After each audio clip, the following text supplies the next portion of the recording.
I think this is the chapter 14 of the boss task. Usually connected lang lahat nito about sa ano lang din siya, sa safety, and yun nga, sa safety ng not only the workers but also the yung mga tao present sa construction, or yung mga tao na by standard, baka kung ano pa mga ano. Then this chapter 14 is talk about the safety inspection. Yung mga inspection, yung mga tingnan natin yung base back tayo sa chapter 7, which is yung about sa mga cranes. Nga, in-inspect natin yung crane kung yung mga yung chains niya hindi pa kinakalawang, kung okay pa ba, okay yung bigat ng dadalhin ng crane is okay pa ba. Then dito naman is talk about the inspection sa tao. Inspection sa tao. Not only sa tao. Hindi naman sa lahat ng oras ini-inspect yung tao lang. Kasi dapat in-inspect din natin yung equipments. Yun nga, yung based sa last chapter, yung sinabi ko, pag bago ka pa lang magpasok sa construction, kailangan mo na ng PPE. In-inspect na kaagad ng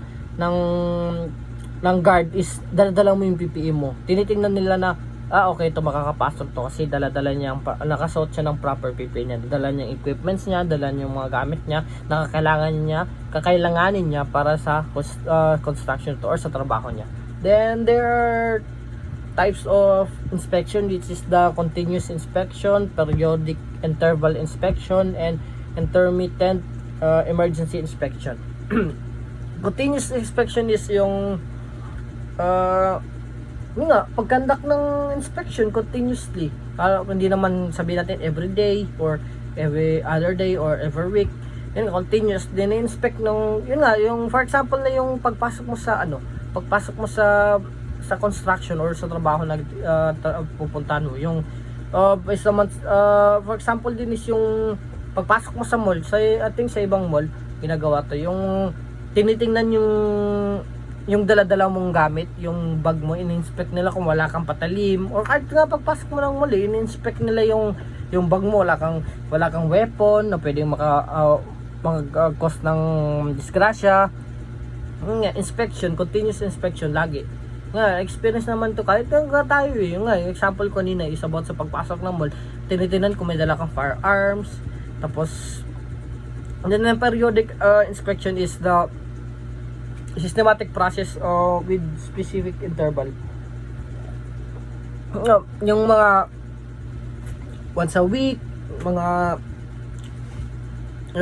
hindi usually about ata to sa for example yung this day is about sa gamit, tapos the next week naman about sa mga health. Ini-inspect nila kung okay pa ba yung mga workers nila, hindi ba nagkakasakit, sapat ba yung mga lunch nila, nakakain ba sila ng tama, hindi naman sila sobrang nagkakasakit dahil sa trabaho nila. Then lastly, yung intermittent or emergency, usually na based naman sa title is emergency inspection. Kapag mga bigla may kunwari, for example, may nadisgrasya, in-inspect nila anong cause, paano nangyari, anong reason. Bagla hindi pala nakita nila doon na naputol yung bakal ng crane, kaya may nahulugan or nahulog kasi nahulog yung dinadala ng crane kasi sobrang bigat. In-inspect nila and cause and the reason, bakit nangyari yung problem na yon.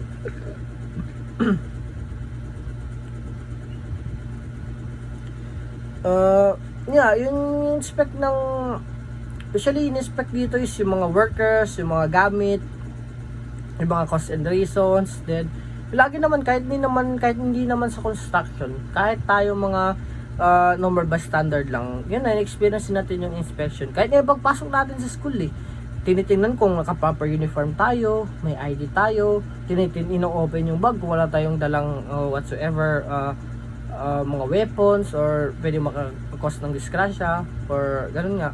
Ngayon, kahit tayo yung mga estudyante lang or mga bystander, ini-inspect na hindi pa rin natin hindi pa rin tayo makandakan ng inspection. Then nga tinitingnan lagi. Kahit usually strict, mostly lahat naman tayo na experience itong inspection to.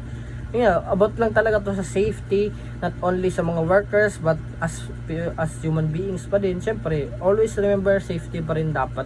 Kahit saang bagay, kahit saan naman, ang unang iniisip natin is yung safety.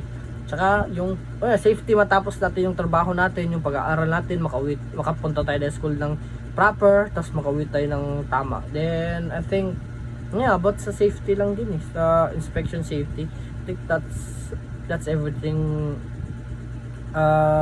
Yung mga malala ko lang, I think that's everything, and that's all. Thank you.